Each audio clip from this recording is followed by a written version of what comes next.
Well, good day, folks, and welcome back to The Secret Solve.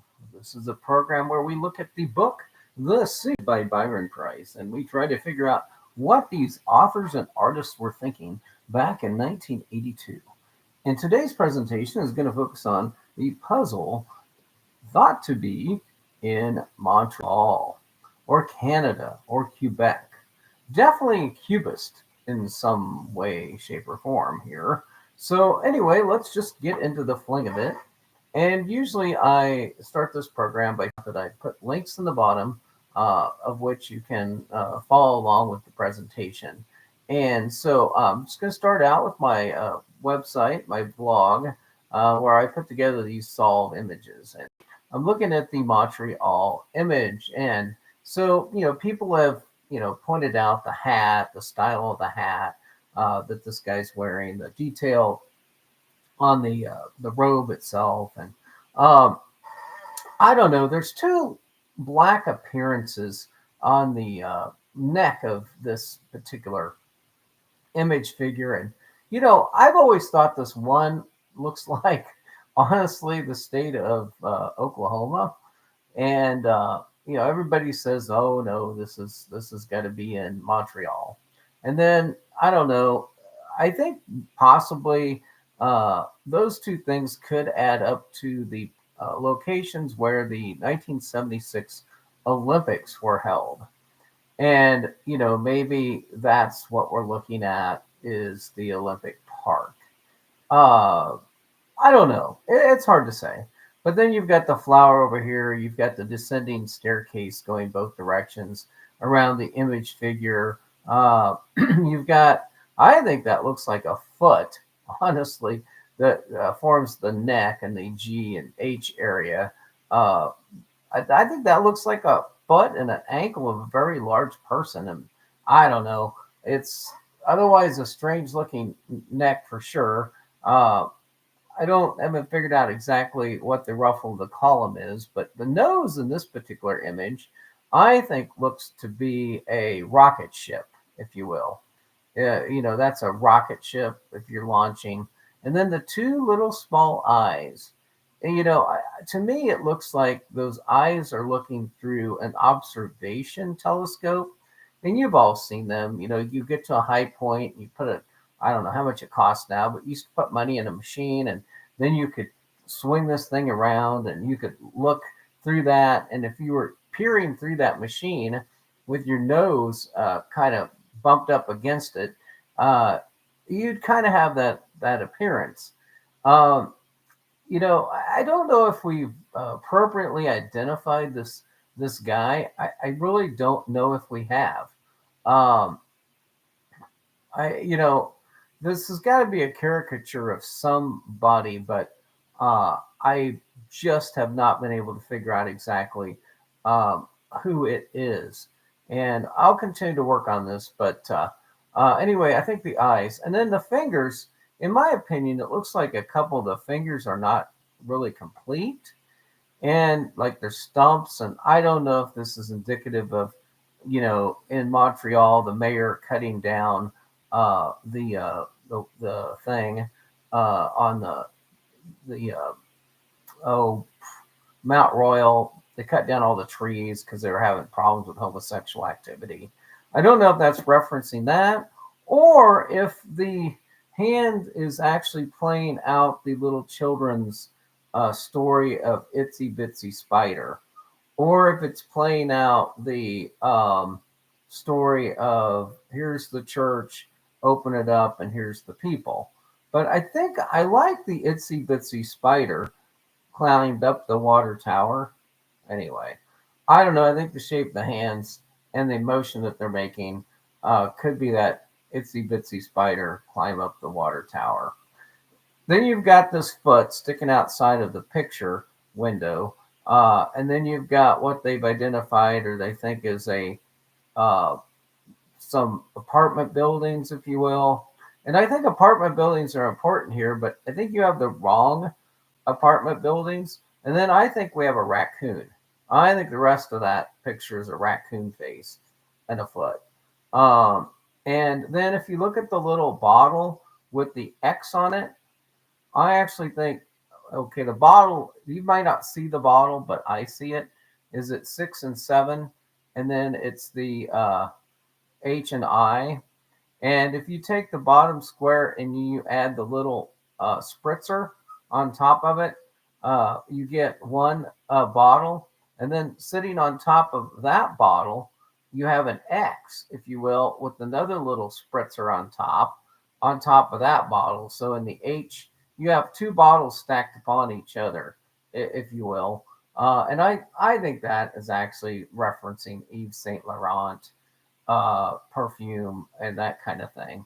And perhaps the reason this figure is dressed in such a homely type of outfit is that they're making fun of the designer Yves Saint Laurent by saying, "Hey, look, you just look as good if you put yourself in a black schmuck, or whatever." Um, I don't know the background. I've been trying to stare into that and get some detail, but I haven't really found any. All right, well, I'm going to give you what is one of my top solves for Montreal. And I've got several, so this may be a program that goes well over an hour. But I'm going to talk about the one I published on WordPress. Okay, so many of the community have come to the conclusion that there's a secret in Canada and are focusing on Quebec. And so there's no need to spend time on some of the previous mentioned materials making these claims. So let's get started with the hat. So the hat, obviously, it looks like a tricorn, and it was popular in both civilian fashion and in military uniforms. And I mentioned civilian fashion. This is also known as a cocked hat. Okay, and if you actually look at the cocked hat a little bit closer, you'll see that as you get over to the right hand side of it, it kind of falls off into something. So I haven't yet identified exactly what that structure is, but the hat gets crumpled up over on the right hand portion of this, and it forms something. And then there's some details in the cocked hat over there in those squares. And my resolution of my images aren't well enough to see exactly what those are. I wish I really had that. But if you want to look at somebody wearing a cocked hat in Montreal, you can go to the James McGill, and there's a statue of James McGill with a staff, and he's wearing a cocked hat, if you will. So now let's look at the face. And again, I have not been able to tell you exactly whose face this is, but the one person that I did find that had a strikingly small set of eyeballs stuck inside some big bushy eyebrows with a huge honker, a nose. You can still hear the honking. Is James McGill. And the one photograph that's on Wikipedia that's fairly common in it is James McGill wearing this all black outfit. And his hands are, positioned down here where you only see one of his hands. And I don't know if it's grabbing a tie coming out of his waistcoat or what. But he also has that round type of button that is seen on the cocked hat. And so I don't know. I like James McGill. I like the fact that he's wearing this black thing and also has sort of the same facial features as our guy. So starting with the rounded face and raccoon eyes and distinct nose, the two images look a little bit. So the McGill family originated in Ayrshire and then later in Canada. He was said to have purchased the farm he called Burnside, which he used as a summer home. And I look at the side of that jacket or the whatever he's wearing, and I see a burned, like a burned side. They've got this black appearance on both sides of his neck. So you've got the burn side, if you will. The images show the outline of a dark object on the side of his collar. A burn, and so in terms of this reference, a burn is a kind of watercourse between two hills. So that is the definition of what a burn side is. is it is a water course between two hills. And so, as Montreal is on the water of the St. Lawrence Seaway with a number of islands, and now don't get me started, and we go out to the St. Lawrence Island, although I think that is another possible solution for this. I'm going to start with the one I have on uh, Mount Royal. So it could be George Stephen, the first Baron Mount Stephen. So this guy is the same squinty looking eyes. His face is not all that round. He was the president of the Bank of Montreal. So in the back of the book, you end up getting towards the back of the book, and you have several different. You've got the big dollar hanging over a guy whose face looks a little bit like George Stephen.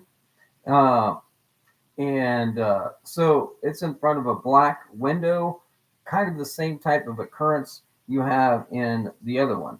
So uh, I don't know. It might be a stretch to say that that's Stephen with the tax burden. The authors like to throw in money, hospital, not money, but banks and stuff like that. And so, since this guy was the president of the Bank of Montreal, I'm not too interested. He built a new wing on the Montreal General Hospital. He began this boy. Okay, so here's the thing about Stephen that I like. He began life as a boy running barefoot through fields to carry letters for the Duke of Richmond for a shilling.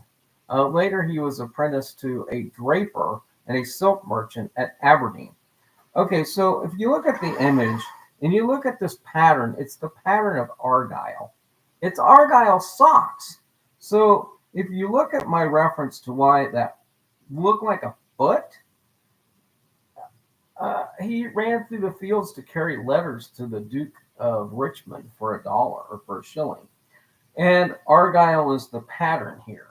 And so this is why I like Stephen. I like it because he's a silk merchant. And if you look at the flower, the flower is a textile. Okay, so the other thing is the railroading. Railroads became the next big thing for George Stephen. His cousin Donald Smith introduced him to James Hill, which led to the establishment of basically the Northern American Railways. After his death, the Canadian Pacific Railroad founded the city of Mount Royal.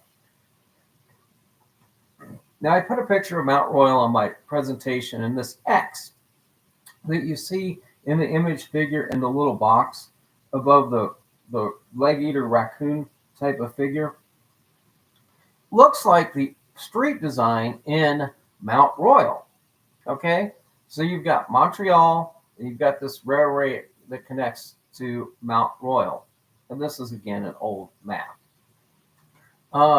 So if you look at that, you have that insignia. So there are other elements that might add to McGill. I think that there's a medicine bag. Some people think that's a building, but I think that is a medicine bag. And then Stephen's donations include the building of Montreal Hospital. So he was a haberdasher, a draper, and then the textiles. And so I think there's a silkworm in the cocoon in the picture of the flower. And that's that little thing that looks like a nail is actually a silkworm cocoon. And you're looking at the mulberry blossom, I guess. So the following sub-image also appears. And so they show that this is a statue in Montreal, the leg eater, the famous one. The design closely matches the bizarre bases of the lamppost outside the George Stephen house. Okay, so maybe the leg eater clue is just to point to the George Stephen house. And what you need to do is get a little past that, if you will, and look at some of the other possible connections. So Stephen's, the foot running through water, etc. So if you combine the Stephen and McGill confirmations, you're looking at Mount Royal, and it's located adjacent to Burnside, residence of McGill, and the hospital founded by Stephen. So you got the hospital that was founded by Stephen, and you've got the Burnside residence that was McGill, and all of this is right now near McGill University. So I don't know why you want to stick yourself to just the leg eater that's by the Stephen residence when you got a little bit more to the puzzle to look at. Okay, uh, so let's look at some things that might point to Mount Royal Park. So if you look in the back of the image, you can kind of see these fields or these gardens, if you will, and they're basically the lines of hedges or bushes or whatever. And there's 3 or 4 different places where these appear.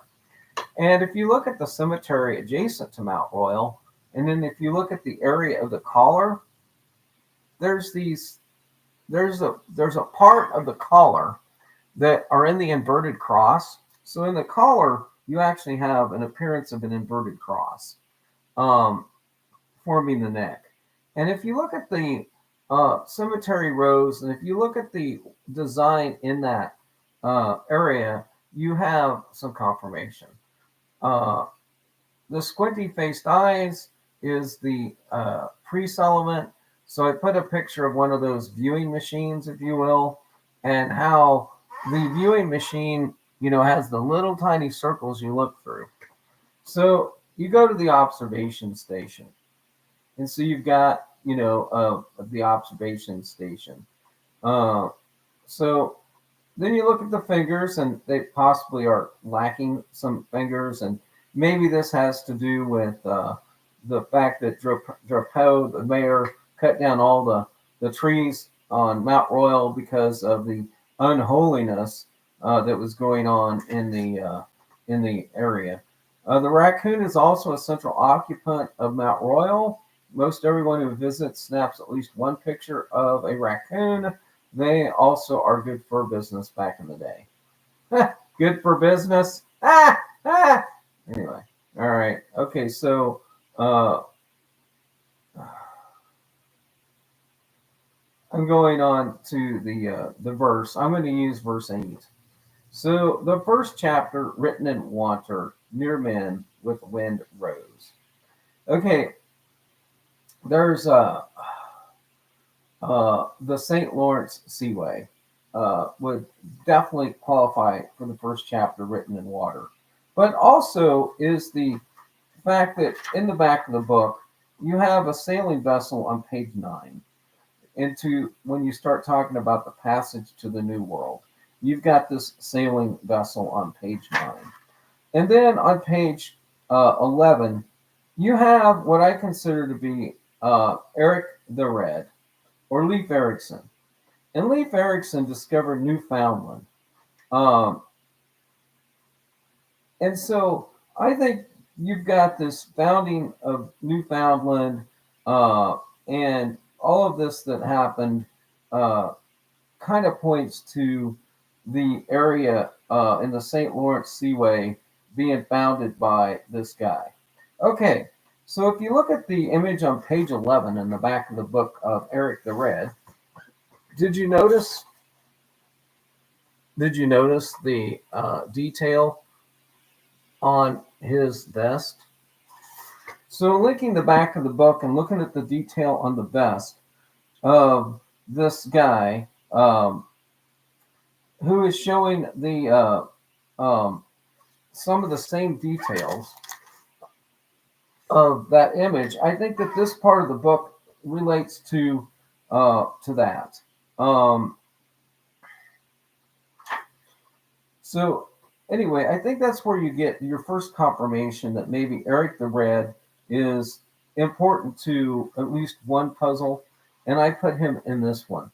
So behind bending branches and a green picket fence at the base of a tall tree, you can still hear the honking. Okay, well, I think this is just a flat-on reference to the Canadian geese. All right. Or it could be the fact that the horn was still honking in Bath Beach when they found the last victims of the Son of Sam killer. I'm not sure whether I need to move this verse and put it with that puzzle in order to make that work, but I'm just going to go with it's the geese. Shell, limestone, silver, and salt. These are four elements that can be utilized in order to assist in growing roses and rose bushes. So I think this puzzle has a rose bush or a rose mont or a rosy cheek or some sort of rose element. And I think this is also confirmed by the fact that you had wind rose and um, so the mention of wind rose and then also the mention of shell limestone silver salt is also relating to roses.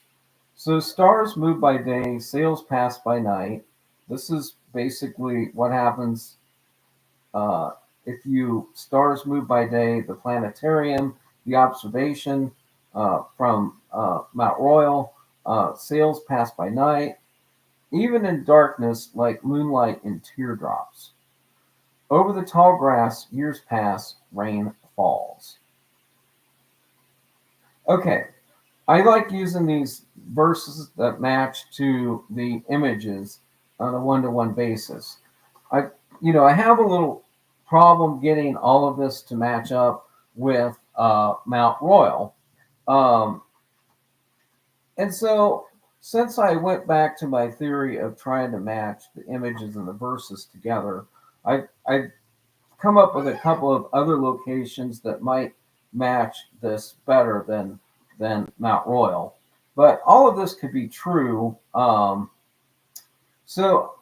Finishing up my write up, so you've got a building that can be seen from Mount Royal. You've got Eric the Red references. And then you've got the staircase that makes the zigzag pattern going up to Mount Royal. Um, and then the other thing is, I found out, or I know that the Honky Tonk Chateau, Legs Larry, and the Rocket Man. So Legs Larry is a composition by um, uh, um, Elton John. So we're talking about Elton John now. And Elton John had the Honky Tonk Chateau tour, the Legs Larry tour, and Rocket Man. And if you're just willing to perhaps entertain that this is Elton John, uh, you'll find that Elton John is most definitely a British influence. And the other thing is Liberace. And I've already tied Liberace to Wisconsin. But in 1944, the old Mount Royal Hotel changed the name of Walter Liberace, pronounced Liberace, to a more showbiz Liberace, with a hard C Italian pronunciation. At the time, Liberace was being paid $3.50 a week to play at the Mount Royal Hotel's famed Normandy Roof Ballroom. He left Montreal a star and would go on to reign over Las Vegas for the next 4 decades like the fabulous queen he was. Okay, so again, Liberace actually played here at the chateau. And I already mentioned that nose looked like a rocket. You've got the leg in there, and the hat that Elton John is wearing in his Honky Tonk Chateau tour is got the same Argyle pattern. It's got the Argyle pattern as the image figure. So maybe this is Elton John, and maybe that's what they're pointing out. But so if you like the Mount Royal idea, I gave you a tree that's in the park up there that looks like that P next to the X in Mount Royal. And I don't know how you get a tree to grow like that, but I don't know. It's a really tall tree, and if you use a different verse, you can get to that location. But so Elton Hercules John, by the way, many people probably didn't know he changed his middle name to Hercules. What could be more Greek than that? Reginald Kenny Dwight is his real name. Reginald Kenneth Dwight. Well, you can read about old Elton. He was born in Middlesex, London, uh, and Stanley Dwight and Sheila Eileen Harris. He was raised in a council house. Uh, I don't know what that is. It's a form of British public housing. Oh, I like that. So, council house is a form of public housing built by local authorities. The council estate is a building complex containing a number of council houses and other amenities like schools and shops, construction. Oh, I see. So he was born in like a campus environment, a place that was built specifically for things that might happen around there. Oh, well, I kind of like that a little bit. Uh, so anyway, you can read about Elton John. The only important part here is that I don't remember if Elton John actually. I think that the most important connection is this honky tonk uh, chateau tour. But uh, he received a star in the Hollywood fame in 1975. And there's a picture of John performing live in Duluth or Dublin with Ray Cooper in 1979. So the picture of John performing live with that hat on occurred in 1979, again, before the book was published, and right up in there. So he then had a disco influenced album called Victim of Love, and it was poorly received. Um, okay. All right, so that's old Elton John for you. So Yves Saint Laurent. So I think this may have something to do with the puzzle. So Yves Henry Donat Matthew Saint Laurent, he's Yves Saint Laurent, is a French fashion designer who in 1962 found the Euphemus fashion label. He is regarded as being among the foremost fashion designers. Well, the important thing about him is that Saint Laurent was born in Oran, Algeria, to French parents.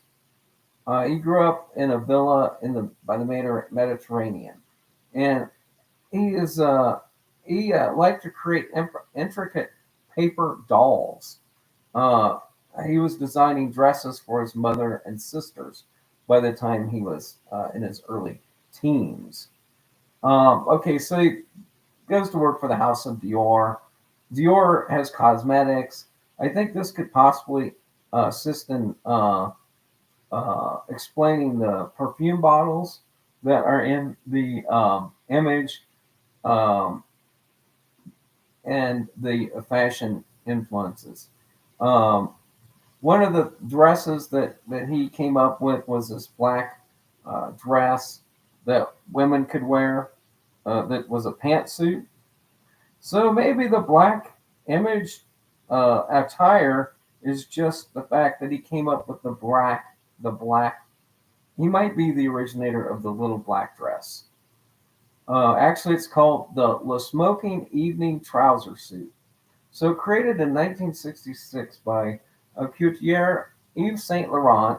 And again, the reason I bring this up is because Stephen was a haberdasher. So if you take the old haberdashery, if you will, the guy that made clothes, and now you look at Yves Saint Laurent, who made clothes. The tuxedo suit was designed for women. The inspiration for the suit was the androgynous uh, personal uh, style of Saint Laurent model and muse Danielle Luque de Saint Germain, as well as the evening dress of artist Mickey de Saint Falais. And this is a French sculptor painter made illustrated books. Well, that's something that Byron liked was illustrated books. Okay, well anyway, I don't want to get too far into this, other than the fact that this black dress attire um, could be I don't know related to that. Okay, we talked about Elton John. We talked about the smoking suit. We talked about James McGill. We'll close him out. Uh, All right. So this is where we take the turn. This is where we take the turn. And we start talking about Rosemont. And there's this guy by the name of Sir John Rose, who's the first baronet. Um, and he lived up to 1888. He was a Scots uh, Quebecer politician. He was a member of the province of Canada, an executive council. But anyway, his claim is that there's this house called uh, Rosemont House, and it's in Montreal's Golden Square Mile. It was built for Rose in 1848, and it was home until 1872. And I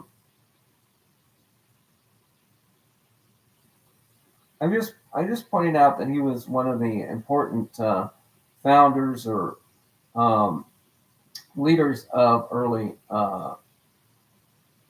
Quebec, and the street is named after him. But if you look at Rose and Rosemont, and his ancestry goes back to the House of Rose in the Rose clan of uh, Scotland, if you will. So anyway, it goes back that far.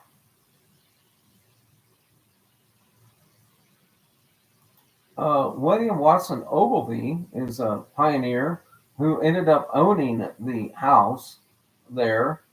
He was a flower baron of Montreal, Quebec, and he was one of the original founders of the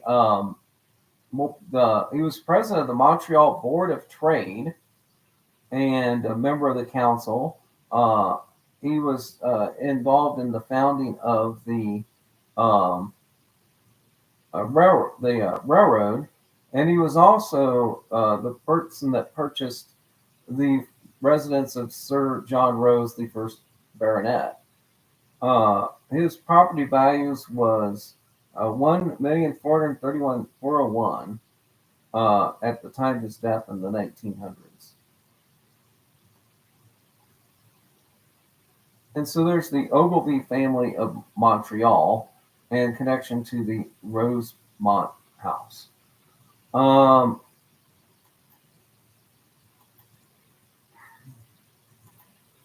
okay, so here's where I add my new information to my solve.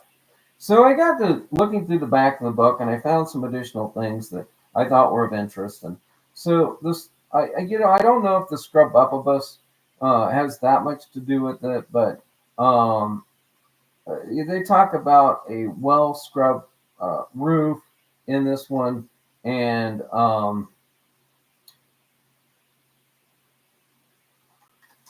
yeah, that was kind of a you know I don't think that one was particularly relevant to the story. Um, I don't know. The garden goyle could go a lot of different places um, because there's lots of gardens in Montreal. So I thought I'd point out that maybe that guy went there. So in the sophomore jinx, I've been trying to figure out the sophomore jinx for a long time. And I see there's a bicycle here in the image on page 97. And I haven't really been able to place the bicycle very well, but the fact that the bicycle in this image has a rake next to it, I'm wondering if this illustration of the two set rebus here of a bird on a rake next to a bicycle. So maybe this is a bicycle venue that's been turned into an arborarium that's next to someplace where there is a garden. So in looking at that area of the picture on 97, I'm wondering if those three or four things go together and comprise part of a solve, and that you're talking about people that might be in their sophomore time. The image that most closely matches the image figure is the filthy hobbit. In other words, you've got this big round face on page 125. See, I think the 125 face in the filthy hobbit, looks a lot like the face in this McGill image And you've got, you've got this guy, standing out the window, and it looks to me like he's got a lit cigarette in his mouth as one of the most important things. And he's got a newspaper where he's concerned with this. And then if you look at the detail inside the ashtray itself, it looks like the detail inside the ashtray perhaps is in a, I don't know, an X, or there's something going on in that ashtray. The newspaper appears to be talking about sex and something. And then there's the book that's laying in the background. And I haven't quite figured out what's in the book. And I'm not sure what kind of can he's crushing there as well. But if you look at the pattern on the divan, the sofa that he's got his shoes pointed out on, it's actually got a pattern in it. And it looks to me like it's maybe a rose pattern, or I don't know. I think that this one, I think this one, the flower pattern, I think, is the same flowers that's in the image. So I think if there's some information to be derived from this one. So it says a spark, a flash, a puff of smoke, the promise of pleasure.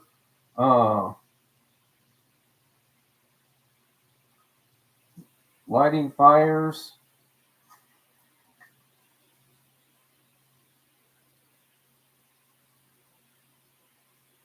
Okay, so anyway, I'm not going to do too much more with that one. The bugbear, I think the bugbear could possibly be part of this one. They mentioned the call of the wild. They mentioned, you know, outdoors, cook stoves. I haven't really placed this one very well, and so I thought maybe I'd give him a roll here at Canada. The geodesic gnome, or the geodesic dome. I've not quite matched the geodesic dome to anywhere, but I know that other than the one in downtown Houston, I think there's one in Montreal. And so maybe the geodesic gnome goes up here in Canada, perhaps. And so,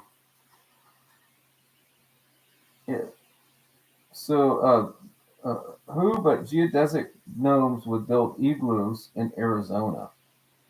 And that guy's got to have a tie to something, but I'm not sure what.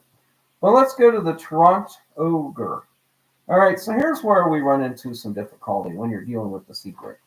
You know, I'm a proponent of the casks are in the cities that are mentioned in the back of the book, like the Spirit of St. Louis and the World's Ferry and Chicago. If that's the case, you would have to say that this Toronto ogre would point you to a Saul being in Toronto. And I may examine this later. I might examine this later.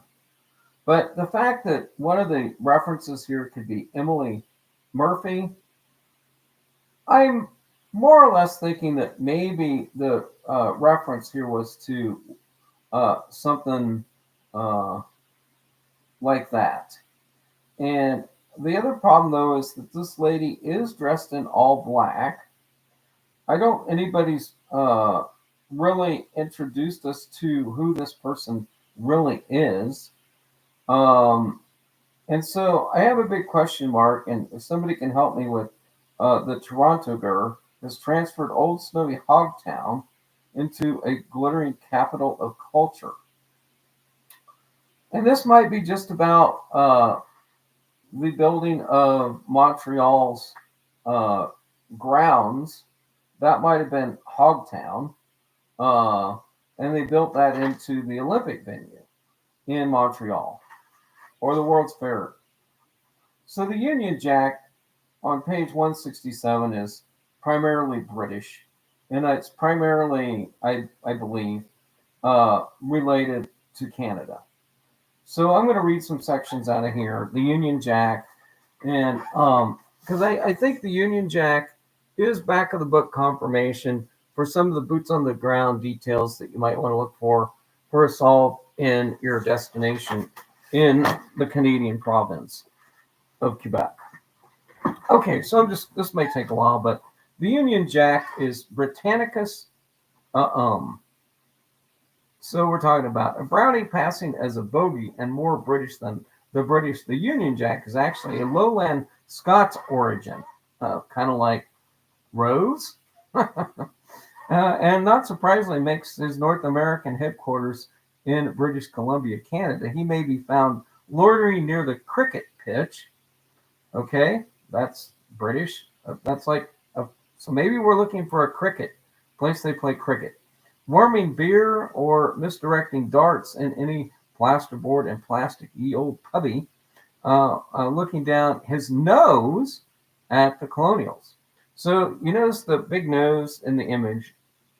I think that's confirmation that you need to use this one to help with that one. The Union Jack inspires females of English descent and of would-be English descent to wear their glasses on sticks and devote such time as not spent swilling Twinning's tea with the vicar, to knitting scratchy nose warmers for the royal family. Okay, again, we're talking about noses. These women's husbands, often of Mediterranean origin, have gone so far as to shave their backs and stuff Dunhill cigarette filters up their noses in an attempt to pass themselves off as English. It is an illusion fostered by the Union Jack that everything British is more cultured and dignified and superior, and that everything not British is crass, tasteless, and common. Thus, a colorful tin of sawdust buns from Blighty commands a premium price in the gourmet shops of British Columbia. Well, if you look at the map, and you can see where British Columbia is, as do fat, tired, 20-stone cast iron Raleigh bicycles and 5-pound cardboard business brooks, hand tooled by Pakistani craftsmen in Lancashire. Okay, so you've got to unpack this. You got to unpack this. And so you've got bicycles. Raleigh is a brand of cigarettes.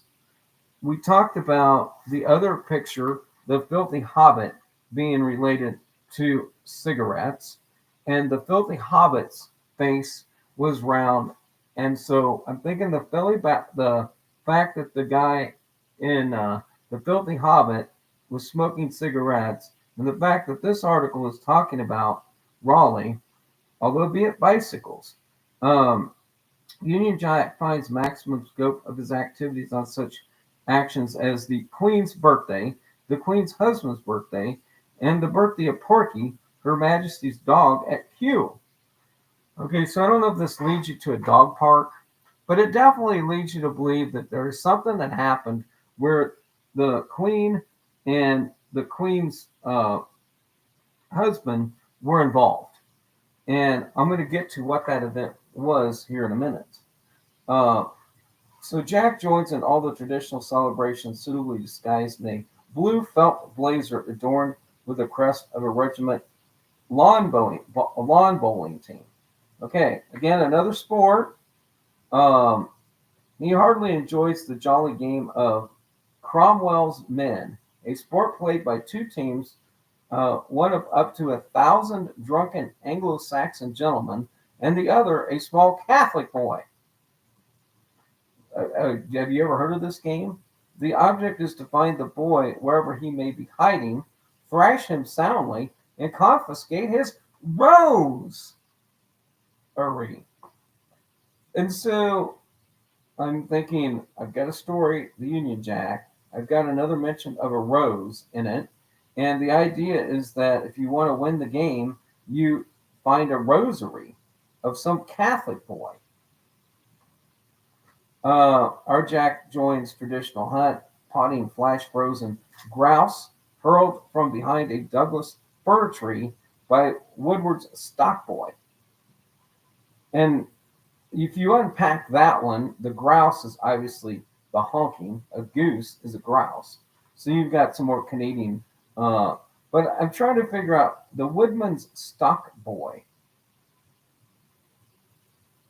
Anyway, after the games are done, he inspires everyone to partake in high tea, complete with a panoply of sticky sweets that would rot the teeth of a chainsaw. Okay, I think these are direct references to chainsawing down all of the trees somewhere in Canada. And if you look at this catching a boy in the woods, uh, I more confirmation for Mount Royal, but we're talking about games and having a games close at some point. He was sent over here as a remittance fairy. A remittance, I think, has to do with from northern, uh, extreme northern England, when his patriotic outbursts became too much of a burden for the Pictish relatives who financed his exile. He settled first on the eastern shores of North America, hence the names New England and New Brunswick. But the 4 days annual sunshine in those regions made the area seem positively Asiatic to the Union Jack. Thus, he removed himself to the perpetual drizzle of the Pacific Ocean. There he lives to this day, happy as a toad in a hole. Okay, so that whole entire section tells you that you've got an area that gets a lot of rain, and the guy's more happy being in a place where it rains all the time, like the Pacific Northwest. And so I think you have a hint of rain in that. Um, this points at which Jack pitches his pioneer campus across the continent are today marked by Shakespeare festivals, PBS affiliates, dog shows, and the old English pubbies. So, Spotter's Guide, since the English are a shortish race and the Union Jack is largish elf, he often passes himself off as a mortal, and as such may often be seen sleeping peacefully in an overstuffed chair. Hold on, hold on. Let's go back to the filthy hobbit. Ooh, that filthy hobbit looks like he was almost sleeping in an overstuffed chair. Hmm. And he's got a cigarette. He's got something burning next to him. Okay, sounds good. Might work. Uh, okay, so he's in an overstuffed chair in a Vancouver men's club. His feet resting on the roaring fire.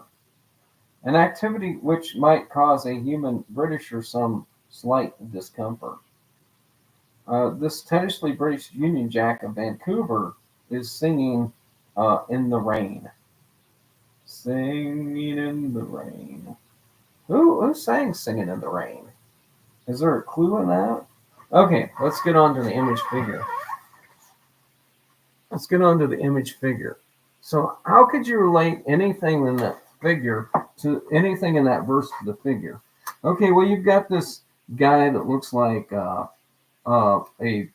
prime minister of um, England, if you will. You've got him eating a crumpet, and you've got him down here stirring the tea. And I want you to focus on the stirring of the tea. So in the stirring of the tea, you have this vessel that's kind of shaped like a cup, and you have a stirring motion going on in there, right? And over here in the obverse in the background of it, I see like running off the page something next to his lips over there. And I'm just wondering, And then you've got this huge cleft in the chin, and you've obviously got something sticking there, you know, like at the bottom of his chin. And there's some circular spinning object in the monocle in his eye, if you will. So there's something that looks like a monocle type thing in his eye there. Um, okay, so we've talked about him. So if you think this is Winston Churchill, Then you get into Jack Strange Spencer. So let's look at Jack Strange Spencer. See who he is. I don't have this one pulled up, so it'll take me a second.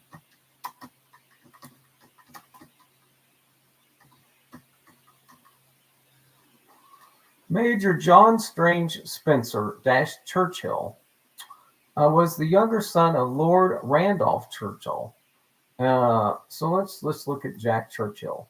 So let's just say that we're supposed to look at a Churchill, and instead of looking at the one we most obviously know, let's look at Major John Strange Spencer Churchill, known as Jack, was the younger son of Lord Randolph Churchill and his wife Jenny, and the brother of former Prime Minister of the United Kingdom, Sir Winston Churchill. Blah, blah, blah, blah. He was born at Phoenix Park, Dublin, Ireland. There was some mention of Arizona. Was it in this article? Well, anyway. So he's the seventh Duke. He was commissioned into the Queen's Oxfordshire Hussars. He served in the South African. Oh my God. So we're looking at the Jack Churchill, the Union Jack. He served in the South African Light Horse alongside his war correspondent and brother in the Second Boer War. He was mentioned in dispatches, and he was shot through the leg in 1900 during the Battle of the Tugela Heights, part of the campaign for the relief of Ladysmith. During World War I, he was a field marshal, etc. Okay, so there's you've got Jack, the Union Jack. Let's just look at Sir Winston Churchill for fun.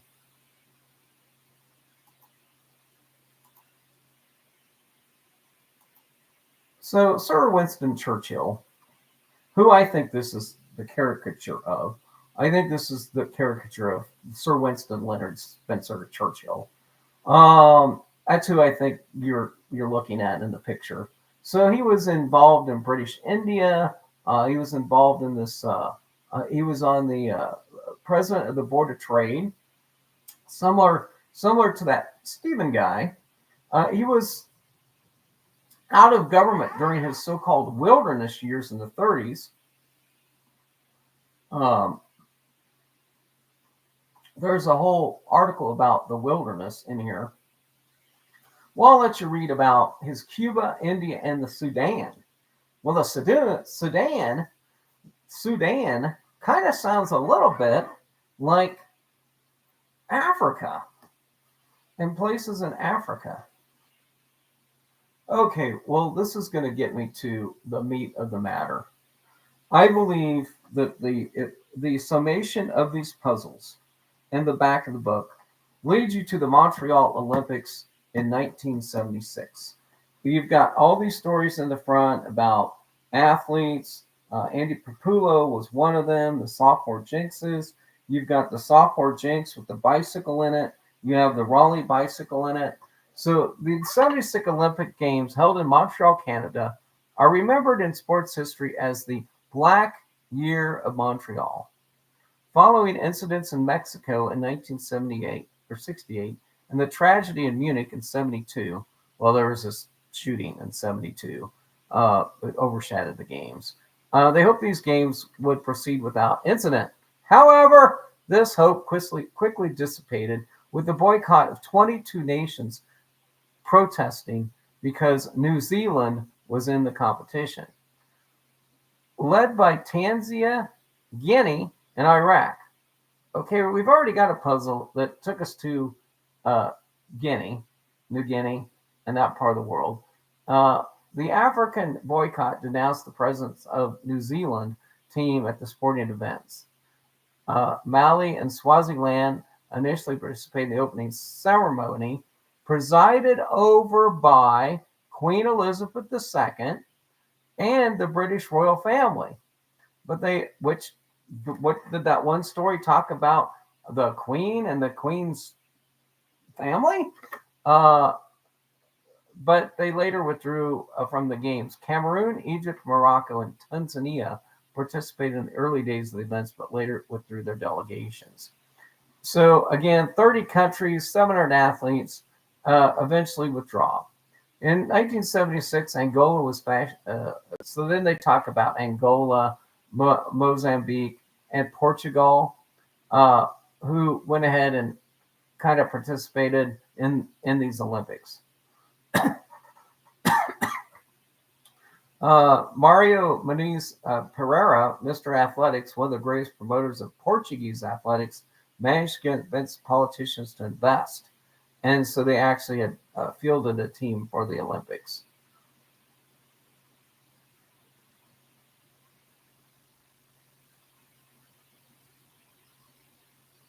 Okay, let's just look at the 76 Olympics.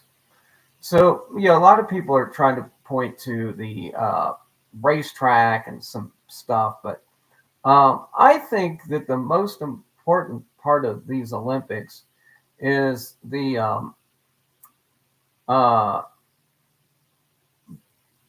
Olympic Village. So many people are trying to link the building structure in the image to just the roof outlines. Why not just flat out link it to a specific building in Quebec?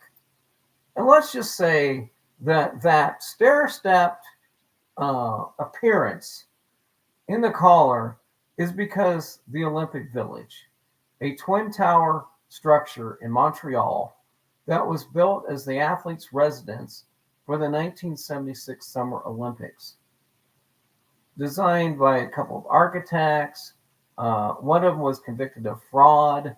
Uh, the Olympic Village is situated in Rosemont. So the way the puzzle works is you've got the Quebec, you've got the Montreal, and then you go to the Rosemont. So it's at the Rosemont La Petite Patrie. I don't know what the hell that is. With the entrance of the northeast corner of Sherbrooke. Um, Sherbrooke. Okay, anyway. And the other one is at the de la Assumption Boulevard, and I don't know what that is. Its design was chosen by the mayor, Jean Drapeau. And again, we pointed out Drapeau was cutting down the trees. All the Olympic athletes were housed there, except those in the equestrians and sailing, who were housed in Bromont in Kingston, Ontario.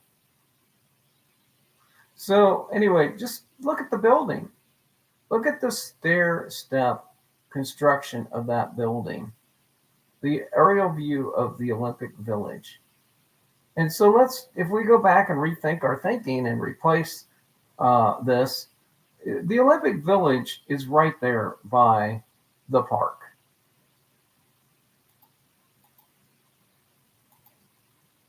And so, the reason I like this is because of the bicycle. And the reason I like the bicycle is because the Montreal Biodome, remember we talked about domes, etc., and that kind of thing. The Montreal Biodome is the former Olympic velodrome. It's the former Olympic velodrome. If you go back to the image of Sir Winston Churchill stirring his tea, let's look at what a velodrome is. So a velodrome is an arena for track cycling. Modern velodromes feature steeply banked oval tracks consisting of two 180-degree circular bends connected by two straights. The straights transition to the circular turn through a moderate easement curve. And it talks about the history of velodromes starting out in the United Kingdom. And some were purpose-built for cycling. And then it goes on to talk about Preston Park is in is in Portsmouth. There's a Portsmouth velodrome. In Portsmouth, a single straight linked by one long curve. Each cylinders or shale through concrete, asphalt, and tarmac later become more common.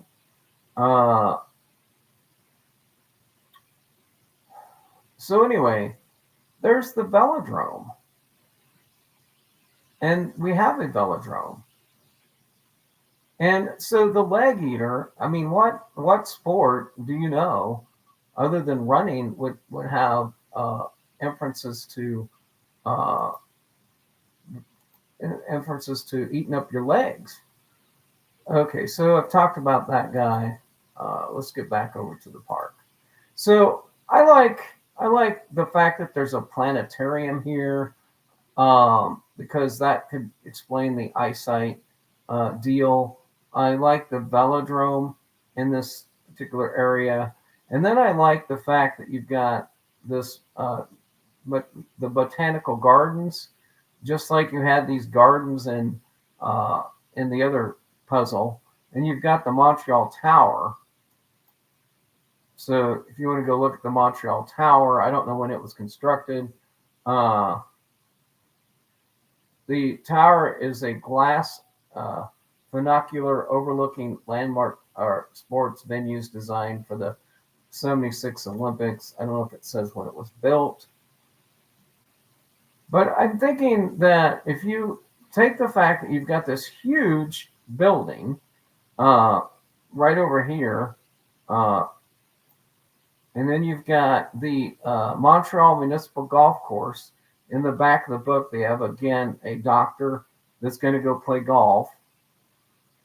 And then right next to this, you've got this big park with all these community gardens.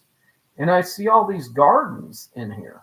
And I was so in love with myself here when I found out that the Montreal Insectarium was in this park, but then I learned it opened in 1990. Because that would have given me a home for the bugbear. The bugbear. I would have had a nice home for that. So anyway, you're right next to the St. Lawrence River. The botanical garden is not far away.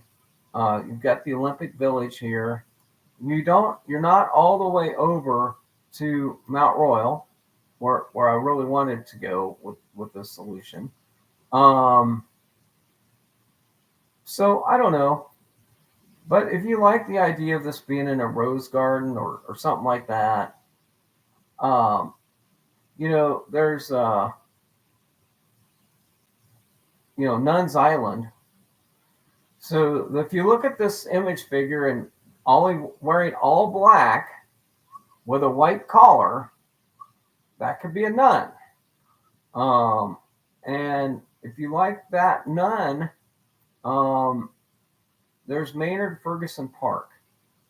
And I believe at Maynard Ferguson Park, on one of these islands out in the St. Lawrence Seaway, there is a rose garden. And that is another possibility. I know there's a rose garden on the tip of one of these islands, and you might be able to get that to work better.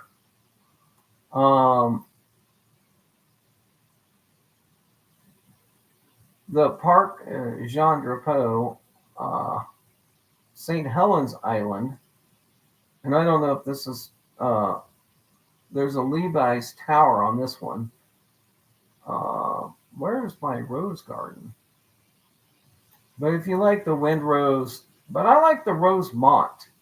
Although this one has Dolphin Lake, and I had a solve that had, the dolphin thing in it. Well, anyway, I'm going to check to see if anybody joined in. Oh, Jeff. Hey, you're lurking while working. That's the way to do it. Lurk while you work. Well, thanks for joining in. I just reached an hour, but I think I presented some reasonable ideas for your search in the Montreal puzzle. And the final, before I go, closing thoughts. Closing thoughts on the 1976 Summer Olympics. God, I can't believe I almost did this. So these Olympics were the first of two summer games to be organized under the IOC president Michael Morris, the third Baron of Kilmainham. The games were opened by Elizabeth II, head of Canada, and members of the royal family. Princess Anne actually competed in the games at this point. Here's the thing, the most important thing that matches the verse. After a rainstorm doused the Olympic flame, a few days after the games had opened, an official relit the flame using his cigarette lighter. Organizers quickly doused it again and relit it using a backup of the original flame. This is where you get into the juxtaposition of the rain and the fire between the Filthy Hobbit story and the Union Jack story, and something that actually happened at the 76 Olympics that involved the two items. And then the story about the African countries boycotting it. Israeli team walked into the stadium wearing black ribbons because of the Munich massacre. And some women's events were introduced, like basketball and rowing. And then the gymnast Nadia Comaneci of Romania became the first person to score a perfect 10 at the Olympics, recording 7-10 scores, and she won 3 golds. Finland's Las Viren repeated his 1972 double win in the 5,000 and 10,000 runs. Okay, this is your reference to the Netherlands. The first runner to successfully defend that title, although he finished in the marathon a little further back. Boris Onchenko, a member of the Soviet Union's pentathlon team, was disqualified because he had rigged his sword. There's another one of Byron's references to that. 5 American boxers, Sugar Ray Leonard, Leon Spinks, Michael Spinks, Leo Randolph, and Howard Davis Jr. won gold medals. Princess Anne was the only female competitor to not have to submit to a sex test. She was a member of her country's equestrian team. Later, it was determined that Bruce Jenner should have submitted to a sex test. Oh, no, hold on.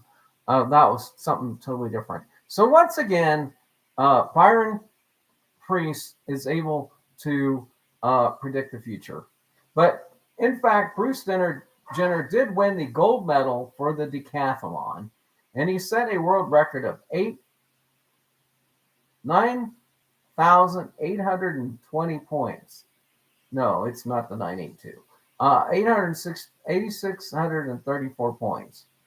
Greg Louganis, who might have been a little bit more interested in swimming on the women's team had he not been so good, won the silver medal for the 10-meter platform event in the men's diving at 16 years old.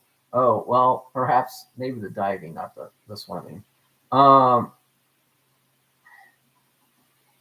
So there's some highlights, but the Olympic Velodrome,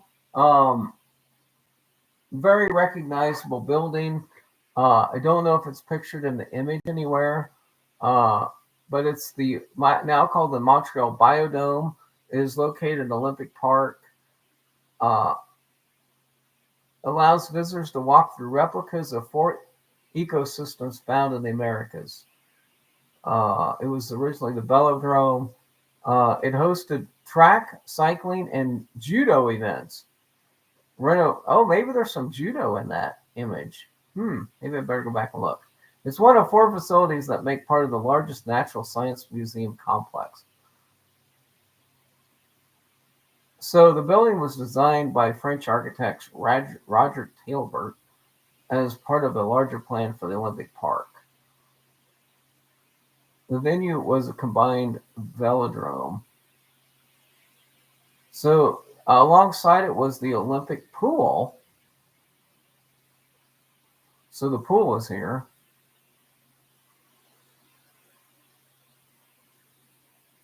All right. So I think this thing might have sat empty for a while afterwards. I don't know if there's anything in the image that you would get this velodrome would get you. Well, I don't know. The face of the lips kind of look a little bit like these uh the roof design. I don't know.